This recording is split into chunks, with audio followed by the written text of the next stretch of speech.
The bottom line is, I think there's significant capability in the right environment. And that right environment means relatively low threat. I fly one of these airplanes. It's not going to fly in the same threat environment as a F-18 or an F-15 or an F-35 or an F-22 or whatever. But it can in the right environment.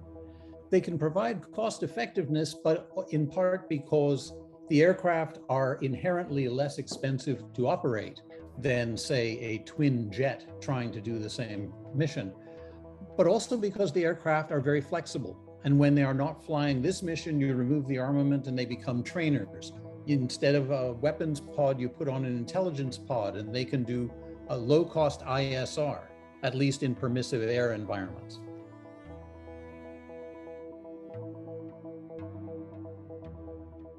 First and foremost, it's persistence, the ability to be where it needs to be, when it needs to be there, and to stay there.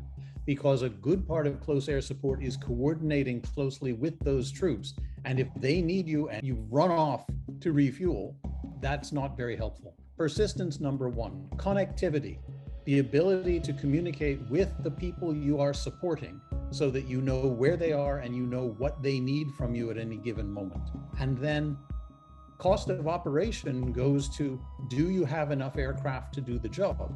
If it's a lower cost aircraft, you can have more platforms supporting more troops at the same time.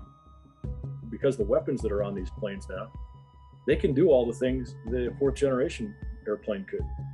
They don't have stealth, they don't have speed like those, but the targeting capability, digital CAS enablement, IR pointers, night vision goggles, video streaming downlink, encrypted comms, those are all resident in these airplanes. If you have the proper solution designed for this kind of mission, you do this mission in a more effective way. And more than that, you do it with a lower operational costs. In addition of the low operational costs, you save your major asset. You save your fighter cycle life, right?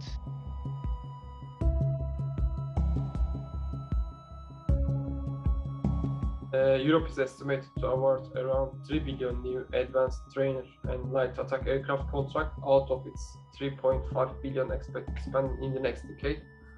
So this really suggests that there are more unawarded programs than ongoing projects in the region. What we've seen is air forces of small European countries talk to us about the Super Tucano as an advanced trainer. It allows them to download hours from maybe some of the fast jets that they own and operate.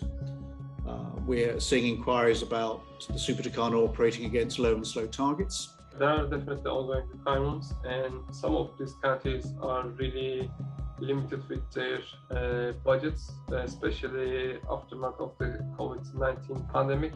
So they are trying to get best out of their money. Bulgaria, Poland, Ukraine, Slovakia, Romania could potentially look at such low-cost multi-mission options, as they will need to replace their aging fleets. So this is really in the next 5 to 10 years.